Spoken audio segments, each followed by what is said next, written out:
The spacecraft was a long way from home. I thought it might be a good idea, just after Saturn, to have them take one last glance homeward. From Saturn, the Earth would appear too small for Voyager to make out any detail. Our planet would be just a point of light, a lonely pixel, hardly distinguishable from the many other points of light Voyager would see, nearby planets, far-off suns. But precisely because of the obscurity of our world thus revealed, such a picture might be worth having. It had been well understood by the scientists and philosophers of classical antiquity that the Earth was a mere point in a vast, encompassing cosmos. But no one had ever seen it as such. Here was our first chance, and perhaps also our last, for decades to come. So, here they are, a mosaic of squares laid down on top of the planets, and a background smattering of more distant stars. Because of the reflection of sunlight off the spacecraft, the Earth seems to be sitting in a beam of light, as if there was some special significance to this small world. But it's just an accident of geometry and optics.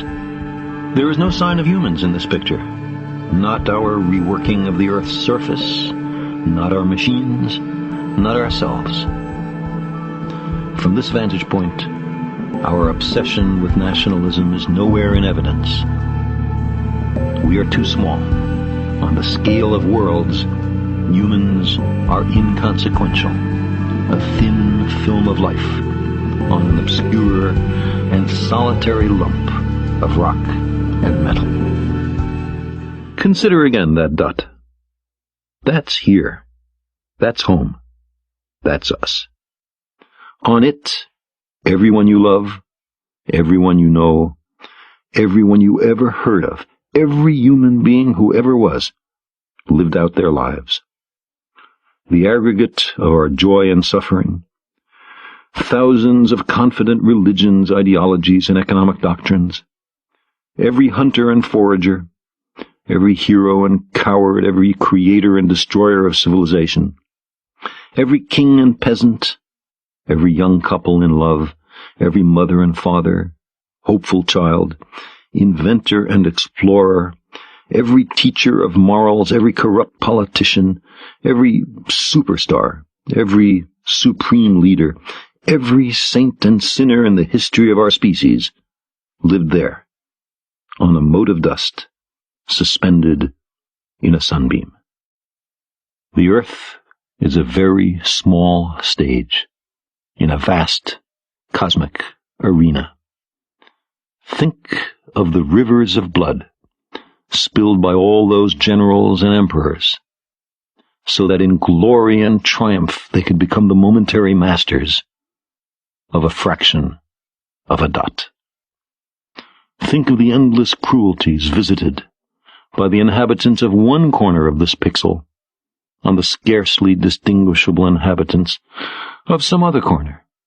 How frequent their misunderstandings, how eager they are to kill one another, how fervent their hatreds. Our posturings, our imagined self-importance, the delusion that we have some privileged position in the universe, are challenged by this point of pale light. Our planet is a lonely speck in the great enveloping cosmic dark.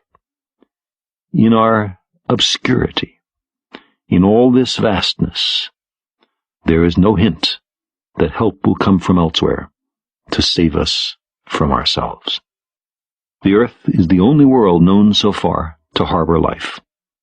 There is nowhere else, at least in the near future, to which our species could migrate. Visit? Yes. Settle? Not yet. Like it or not, for the moment, the Earth is where we make our stand. It has been said that astronomy is a humbling and character-building experience. There is perhaps no better demonstration of the folly of human conceits than this distant image of our tiny world. To me, it underscores our responsibility to deal more kindly with one another and to preserve and cherish the pale blue dot.